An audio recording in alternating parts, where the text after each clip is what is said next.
और तागूत जो शैतान के रूप में है या किसी इंसान के रूप में, उसका रद्द करना है। मैं अगर ये कहूं तागूत हमारे दिमागों के अंदर भी घुसा हुआ है तो ये झूठ नहीं होगा।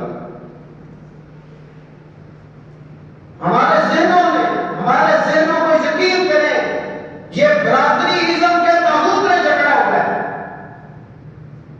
कि ये कहना कि जो मेरी बरादरी है वो ही सबसे आला है और जो दूसरी बरादरियां हैं वो कमी है,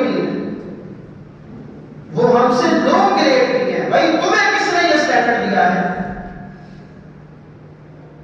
अल्लाह अपने कुरान में यूं इरशाद फरमाता है, इन्ना अक्रमकुम इंदल्लाहि अतकाकुम, तुम में से इज्जत वाला वो है जो मुत्तकी है। और तुम कहते हो कि इज्जत उसकी ज्यादा है जिसका तल्लुक हमारी बरादरी से है। इसका मतलब है तुम्हारे दिमाग में बरादरी का ताबूत है। शैतान को क्यों जन्नत से निकाला गया? अल्लाह तबारक व तआला की बारगाह से उसको क्यों रिजेक्ट किया गया? अबा वस्तकबरा, उससे तकब्बुर किया और उसको काफिर हो गया। तो मुतकब्बर शख्स के बारे में तो नबी पाक सल्लल्लाहु अलैहि वसल्लम ने फरमाया कि तकब्बुर करने वाला वो शख्स है जिसके दिल में राई के दाने के बराबर में तकब्बुर होगा, वो जन्नत में दाखिल नहीं होगा।